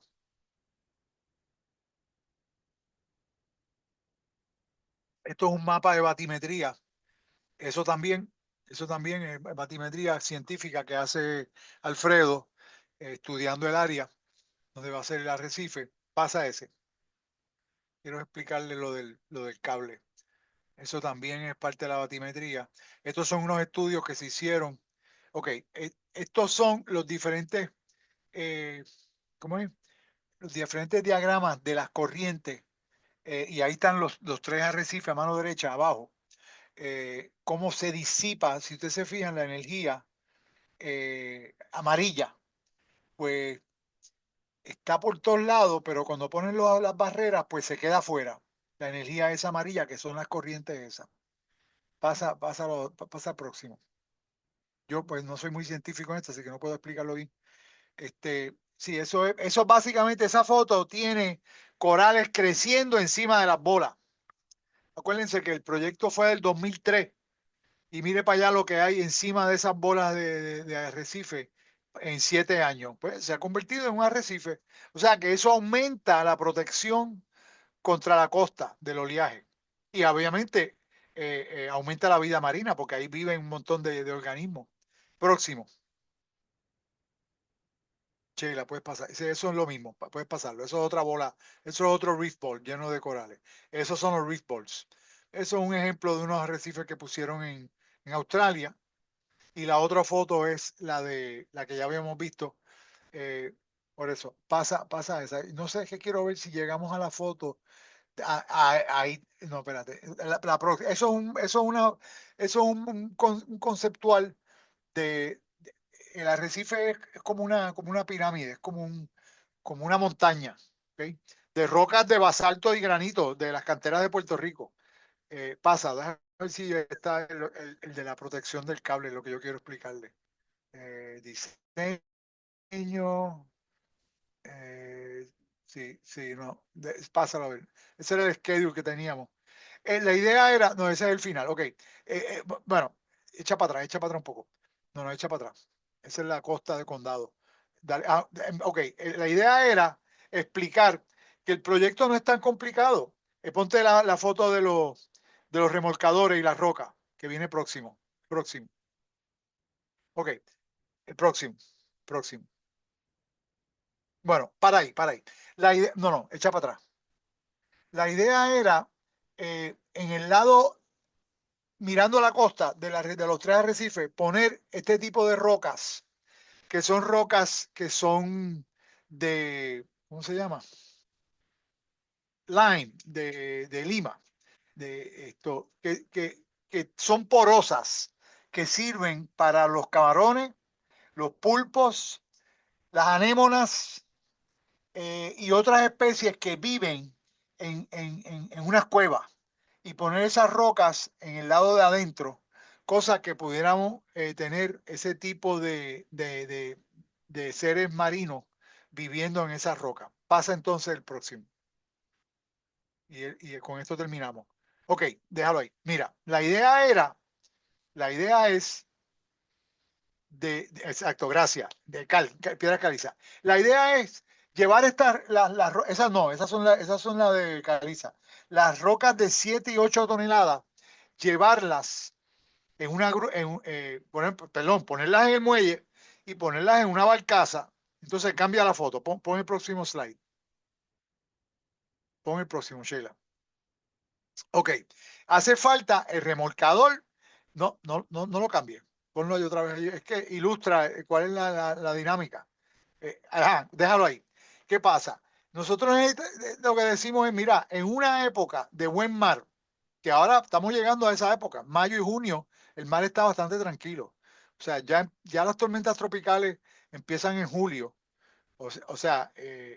Si no me equivoco, la temporada de huracán empieza en junio primero, pero usualmente las tormentas tropicales no llegan hasta julio, agosto, y obviamente los huracanes empiezan a llegar en septiembre y en octubre. Bueno, la idea es llevar las rocas al muelle ahí en San Juan, traerlas de la cantera, ponerlas en San Juan, y entonces tener la barcaza de remolcador y una barcaza con grúa, como la que están viendo ahí, que tiene ¿cómo es? Cuatro pilotes y anclarla en el lugar donde queremos hacer el proyecto y se pone en la roca. Y eso no debe coger más de un mes si se hace continuamente.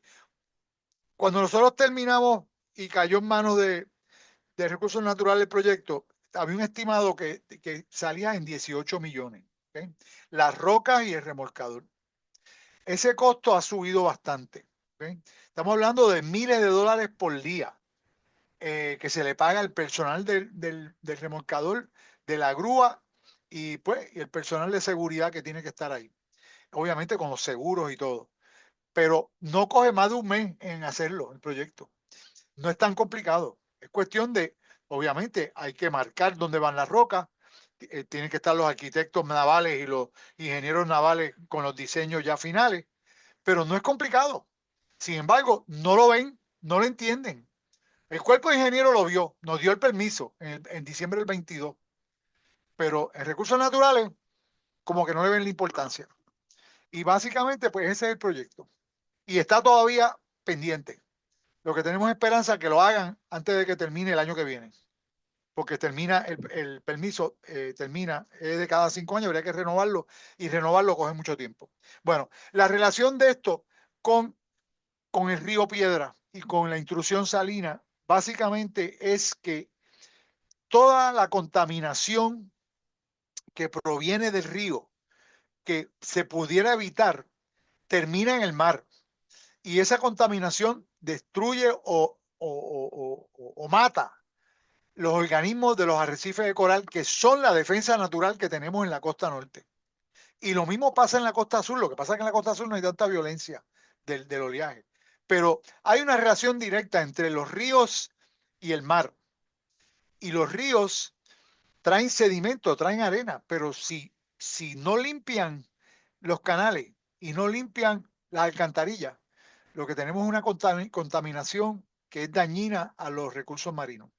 Bueno, pues yo creo que estamos aquí, Sheila, yo creo que ya estamos listos para cualquier pregunta que quiera hacer los presentes, estamos disponibles.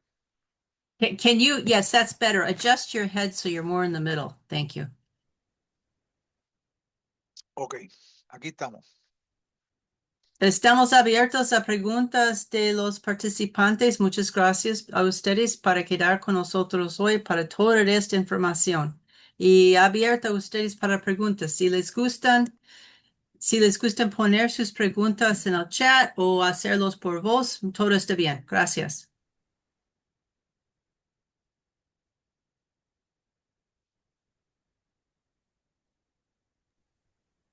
Bueno, de mi parte yo Hola, le agradezco si me escuchan.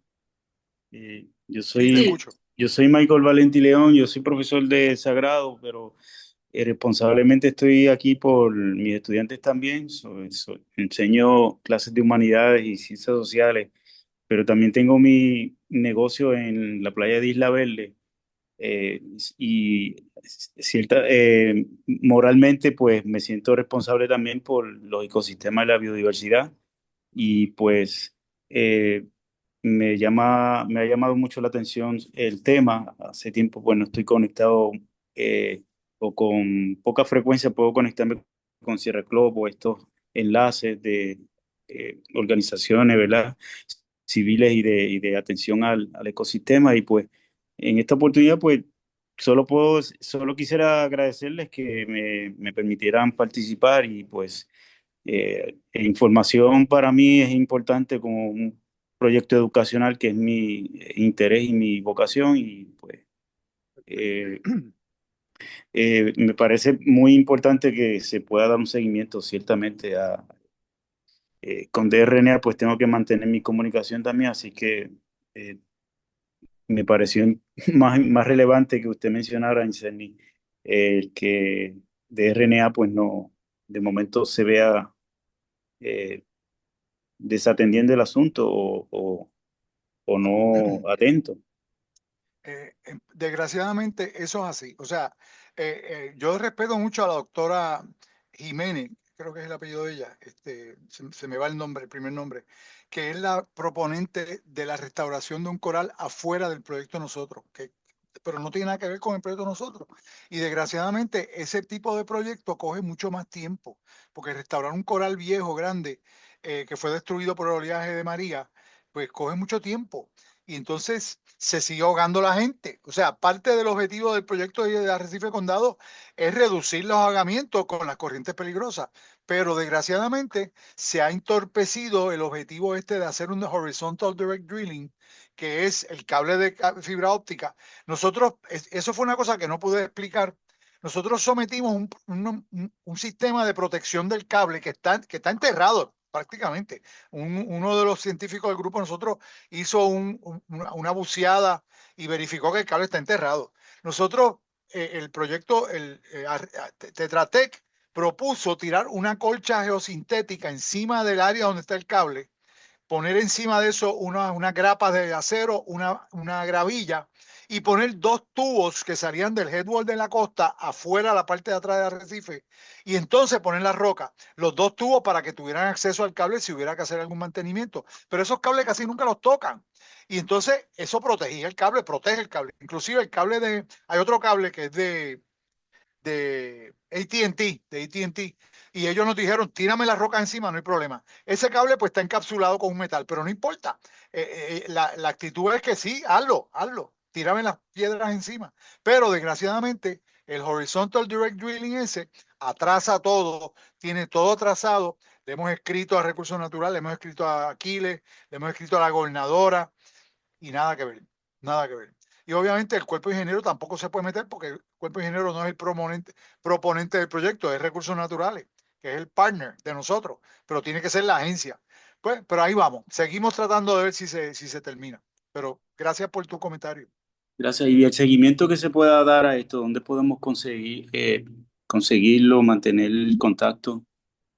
Bueno, mira, hay una página de Recife Condado Inc. en Facebook que yo la trato de mantener bastante actual. Mi email es bien fácil, te puedes comunicar conmigo, fincerni@gmail. Mi apellido que está aquí como en la pantalla, Sí, fincerni@gmail, y yo con mucho gusto te puedo contestar. Y la firma que está llevando a cabo el proyecto se llama Tetratec Inc., que Tratec. es la que se llevó la subasta para hacer el proyecto. Y ellos, y en esa entidad está Ernesto Díaz, que fue el director de Zona Costanera de Recursos Naturales por muchos años, muchos años. Y hay muchas publicaciones en la zona costanera. Para mí es una persona que más sabe del asunto, junto a la doctora Barreto, de la Escuela de Planificación de y obviamente pues hay unas personas que bien conocedoras del tema. Parte del grupo está Ruperto Chaparro, está Alfredo Torruella, que es profesor de la YUPI, de la Ujú. Universidad de Puerto Rico en Bayamón. Y entonces, nada, te puedes comunicar conmigo sin problema. Y los UPR está trabajando con las tunas que están en Isla Verde, así que allí ya hay un proyecto, no sé si lo conocía. Bueno, yo Eh, sé que Paco López de Arrecife Isla Verde tiene un proyecto magnífico sí, allí. donde han creado dunas y hay un par de fotos que yo Ujú. puse que son de Isla Verde, que es el ejemplo de cómo tú tienes una defensa contra el oleaje con Ujú. con vegetación. Porque cuando viene el mar, si no tienes esas palmas o esas bejucos, esos icacos, esa agua playera, pues la arena se va a ir bastante. Pero si tienes vegetación, se protege. Ok. Bueno, gracias por la oportunidad, gracias por ¿Cómo no? ¿Cómo no?